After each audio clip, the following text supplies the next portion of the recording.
மக்களவை தொகுதி சீரமைப்பு தொடர்பாக முதலமைச்சர் மு.க. ஸ்டாலின் தலைமையில் இன்று அனைத்துக் கட்சி கூட்டம். அதிமுக, பாமக, தமிழக வெற்றிக் கழகம் உள்ளிட்ட கட்சிகள் பங்கேற்பு. பாஜக புறக்கணிப்பு. அனைத்துக் கட்சி கூட்டத்தில் எடுக்கப்படக்கூடிய முடிவை சட்டப்பேரவையில் தீர்மானமாக நிறைவேற்ற தமிழ்நாடு அரசு திட்டம். குடியரசுத் தலைவரையும் சந்திக்க உள்ளதாக தகவல். திமுக தான் ஒரே எதிரி, அவர்களை வீழ்த்துவதே இலக்கு என்று இபிஎஸ் திட்டவட்டம். எங்களுக்கு ஒரே எதிரி திமுக தான், மற்ற எந்த கட்சி எங்களுக்கு எதிரி கிடையாது. புரியுதா? திமுக வீழ்த்த வேண்டும், அதுதான் எங்களுடைய குறிக்கோள். தேர்தலுக்கான காலமும் அதற்கான சூடும் இன்னும் வரவில்லை என்று அண்ணாமலை பேட்டி.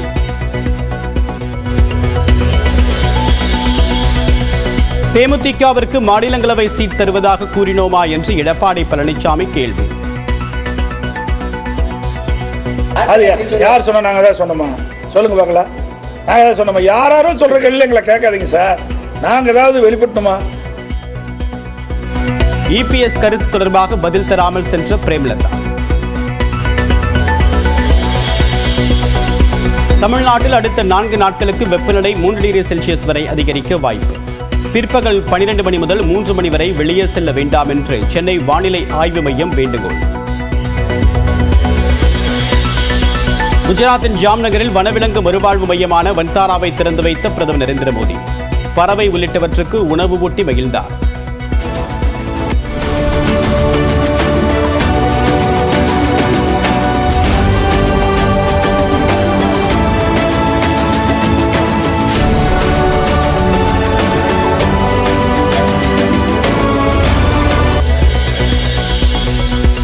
நாடாளுமன்றத்தில் செங்கோலை வைப்பதற்கு பதில் தமிழ்நாட்டில் உள்ள மத்திய அரசு அலுவலகங்களில் இந்தியை அகற்றுங்கள்.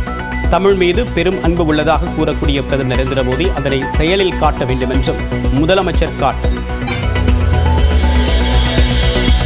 ரஷ்யாவுடனான போர் விவகாரத்தை ட்ரம்ப் தலைமையின் கீழ் அணுக தயார்.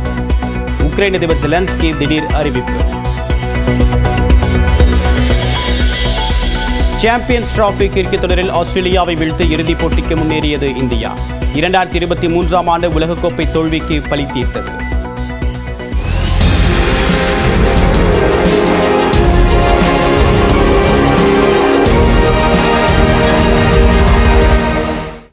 மக்கள் தொகை அடிப்படையில் தொகுதி மறுசீரமைப்பிற்கு எதிராக அனைத்துக் கட்சி கூட்டம் சற்று நேரத்தில் தொடங்கப்பட உள்ளது. இதில் விவாதிக்கப்பட உள்ள முக்கிய அம்சங்கள் மற்றும் அடுத்த கட்ட நடவடிக்கை தொடர்பாக செய்தியாளர் இணைகிறார் அபினேஷ். தற்போது அனைத்துக் கட்சி கூட்டத்தில் எத்தனை மணிக்கு சரியாக தொடங்க இருக்கு? அரசுடைய திட்டம் என்ன? எதிர்கட்சிகள் இந்த விஷயத்துல என்ன மாதிரியான அணுகுமுறையை கையாள போறாங்க?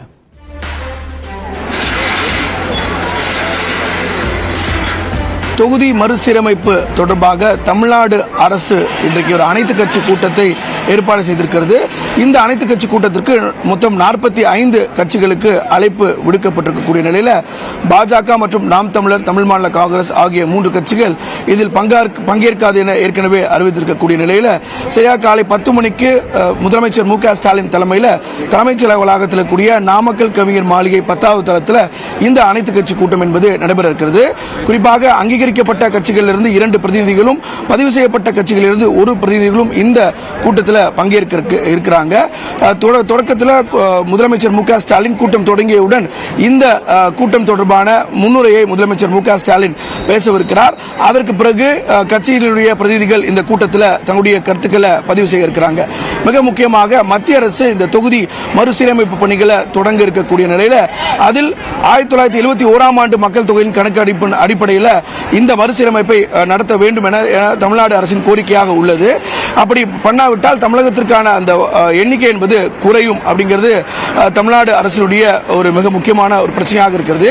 எனவே இதில் ஒட்டுமொத்தமாக தமிழ்நாடு அரசு அனைத்து கட்சி கூட்டத்தில் ஏற்பாடு செய்து இந்த அனைத்து கட்சி கூட்டத்தில் இது தொடர்பான மிக முக்கியமான தீர்மானங்களையும் நிறைவேற்ற இருக்கிறாங்க. குறிப்பாக இந்த 1971ஆம் ஆண்டு உங்களுடைய விரிவான தகவலுக்கு நன்றி அபினேஷ்.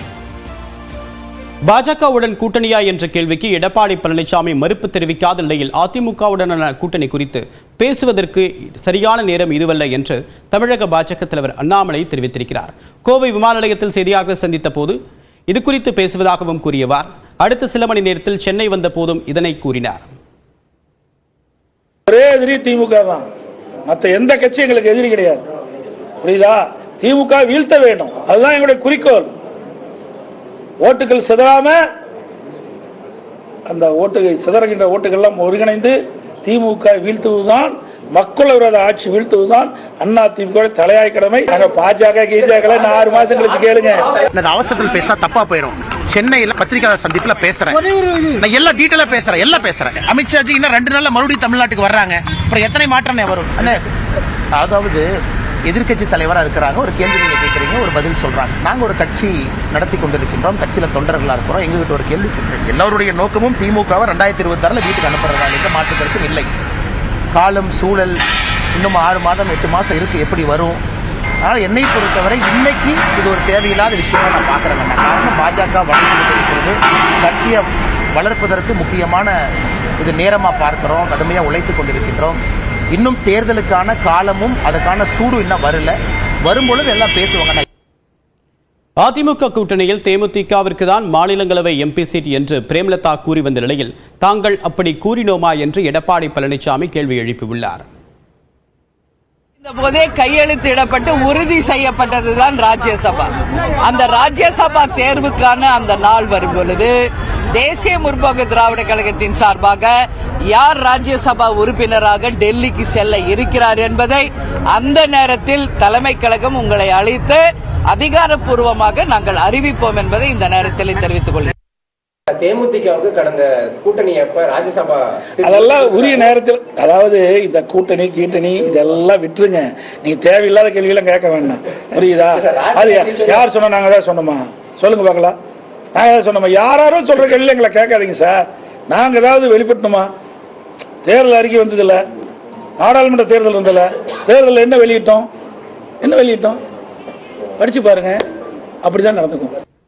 இனி கோடையை கண்டு அஞ்சாது கடும் வெயிலிலும் கூலாக பணிபுரிவார்கள் ஆவடி காவல் ஆணையரகத்திற்குட்பட்ட போக்குவரத்து காவலர்கள். காரணம் என்ன? இந்த தொகுப்பில் பார்க்கலாம்.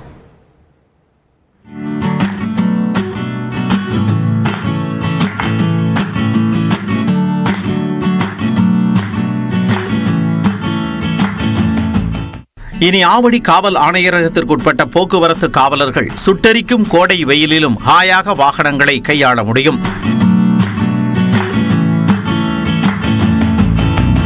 அதற்காகத்தான் அவர்களின் தலையில் ஏசி ஹெல்மெட்டுகளை அணிவித்து அழகு பார்த்திருக்கிறார் ஆவடி ஆணையர் சங்கர். கோடை காலத்தில் மார்ச் முதல் ஜூன் வரை காவலர்கள், குறிப்பாக போக்குவரத்து காவலர்கள் வெயிலில் மண்டை சூட்டுடன் அவதிப்படுவது வழக்கமாக உள்ளது. அதை கருத்தில் கொண்டு தலா 23,000 ரூபாய் மதிப்புள்ள நவீன குளிர்சாதன வசதி உள்ள ஏசி ஹெல்மெட்டுகள் விநியோகிக்கப்பட்டன.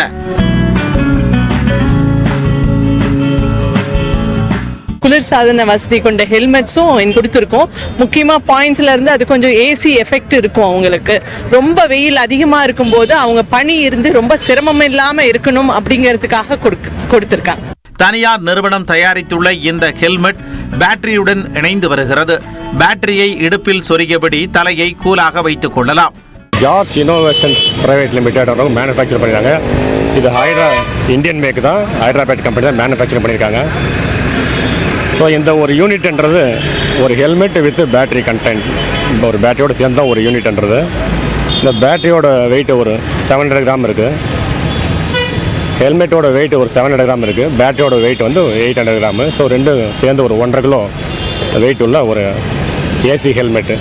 ஸோ இது ஏர் கூலர் டைப் தான். இதை ஒரு 3 ஹவர்ஸ் சார்ஜ் பண்ணோம்.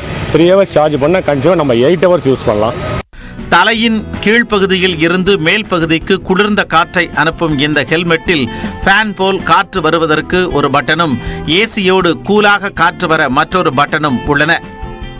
100%, 70%, 50%, 25% என்ற நம்பர் போட்டு பேட்டரி எவ்வளோ சார்ஜ் இருக்குதுன்ற நம்ம பார்க்கலாம். ஒரு 3 மணி நேரம் சார்ஜ் செய்யப்பட்டால் ஒரு 8 மணி நேரம், 4 மணி நேரம் இடைவெளியில் ஒரு 8 மணி நேரம் பயன்படுத்தக்கூடிய இந்த ஹெல்மெட்டு இனிவரும் காலங்களில் கோடையை சமாளிப்பதற்காக போக்குவரத்து காவலர்களுக்கு ஆவடி காவல் ஆணையரகத்திற்குட்பட்ட பகுதிகளில் வழங்கியிருக்கிறாங்க. பார்ப்பதற்கே ஒரு புதிய ஒரு தோற்றத்தில் இந்த ஹெல்மெட் பார்க்கும்போது மிக நன்றாக தோற்றமாக இருக்கிறது. இந்த ஹெல்மெட் காவலர்கள் கடுமையான வெயிலிலும் கூட பணியாற்றுவதற்கு மிகவும் உறுதுணையாக இருக்கும் என்பது குறிப்பிடத்தக்கது. நியூஸ் 18 தமிழ்நாடு செய்திகளுக்காக அம்பத்தூர் செய்தியாளர் கன்னியப்பன்.